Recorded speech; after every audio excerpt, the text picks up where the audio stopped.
Well, good morning, everybody. This is Dr. Tom Schlueter again with this week's Tom's Take. Enticing speech. Let me read to you from Proverbs 7, verses 21 and 22. With her enticing speech, she caused him to yield. With her flattering lips, she seduced him. Immediately he went after her, as an ox goes to the slaughter, or as a fool to the correction of the stocks. I want to read to you this morning a dream that I have recorded in my book, Wielding the Axe. It was Friday, September 4th of 2020. My wife Kay and I were making our way to San Antonio to celebrate my dad's 99th birthday. We had just attended an evening and a morning of a very strategic season of authoritative prayer regarding our nation as it approached a crucial election that year. After a great supper and settling in for the night, I was literally invaded early in the morning with a very vivid and troubling dream. In the dream, a former elder in my congregation, and I'm going to call his name Hank. Now let me make it clear at this point, it'll come out again. This was not an actual experience. This person never did anything that I am recalling. It is simply a dream, a very vivid and troubling one. And again, I will call this elder Hank. He was aggressively seducing my wife. He was persistent. He tried every angle. I was getting disturbed and upset in the dream, and I was taking a position of protection with my wife. I commanded him many times to leave the room, but he was persistent. I felt as though the seduction might work, but I continued to press against him. And the dream ended. And as it ended, I woke up literally in a panic. My body was shaking. I was angry. I told a friend of mine later that day that if that person had actually been in my hotel room, and if I had had a gun, I might have sent him to heaven. Well, again, it was all symbolic, but it was so vivid. I knew the dream was very symbolic and didn't refer directly to that person or to my wife, but I was still very troubled. After spending a great deal of time just processing it without an answer, and by the way, it's rising up again in me this morning, so please watch over me. I wasn't getting an answer. I went back to bed, but I slept very restlessly the rest of the day, the morning. After getting ready the next day, I did my normal pattern of reading the scriptures, the morning prayers, and a morning prayer call with Texas intercessors. After the prayer, I asked the Lord the meaning of the dream.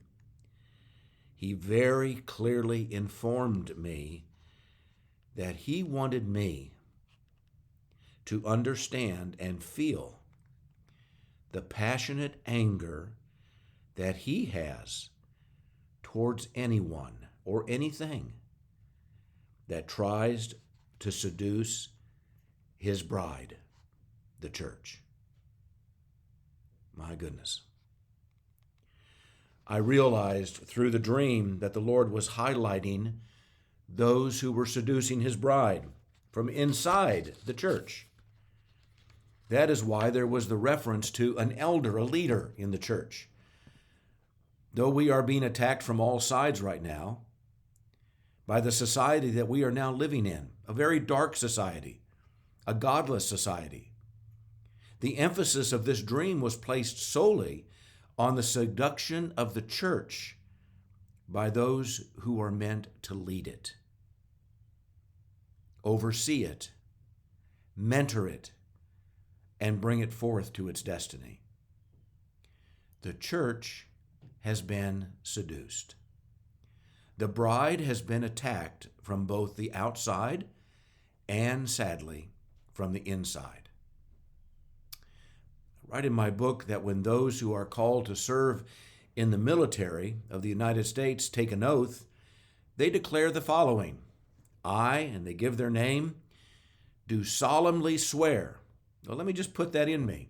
I, Tom, solemnly swear that I will support and defend the Constitution of the United States against all enemies, foreign and domestic, that I will bear true faith and allegiance to the same, and I take this obligation freely, without any mental reservation or purpose of evasion, and that I will faithfully discharge the duties of the office about which I am about to enter.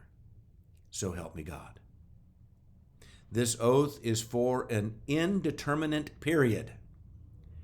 No duration is specifically defined.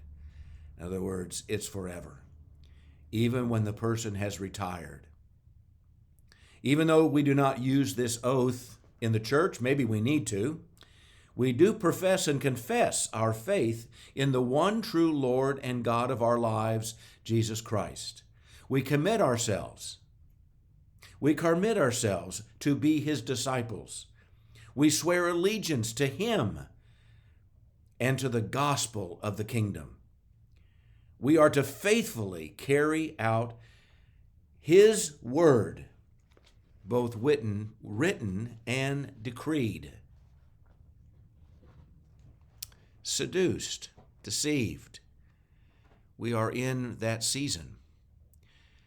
We know that the church is being attacked, both from the inside and the outside. Well, why would we be attacked on the inside? Well, there's probably a few good words that we could use to describe it, like the spirit of religion, or traditions, or we really don't want to get into that.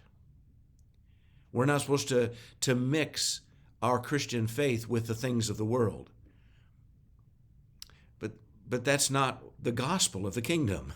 The gospel of the kingdom is we are to persevere as the ecclesia of God against the forces of darkness that desire to take this world captive.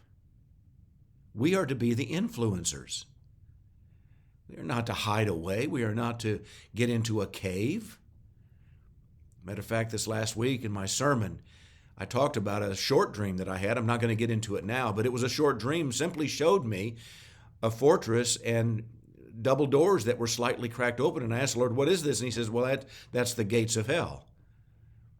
And that was it. That was my dream. As I later asked Him, well, what do you want me to do with this? He says, you need to understand that I created my church, the ecclesia, to be a group of people, a grassroots army. We can use a lot of analogies. We can call it a family. We can call it whatever we want, but what it is an instrument that God has created to storm the gates of hell. But we have been enticed and seduced.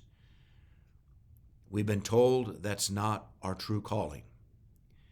Just stay in your church on Sunday morning and worship. That's what the world tells us now.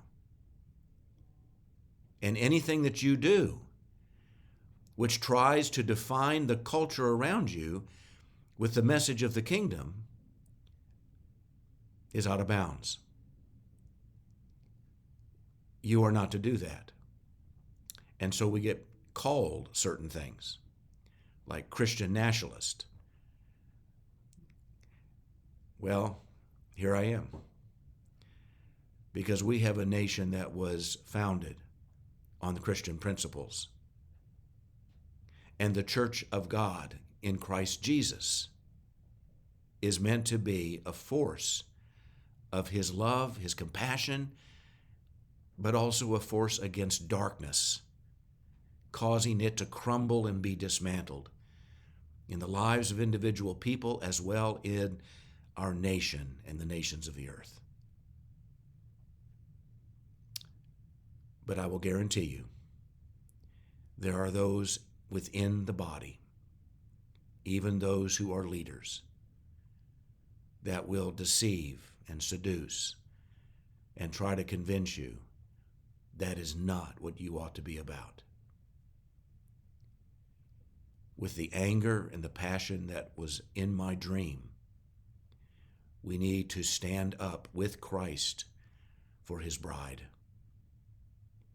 and move ahead beyond the seductions and the treasonous words that desire to dismantle it.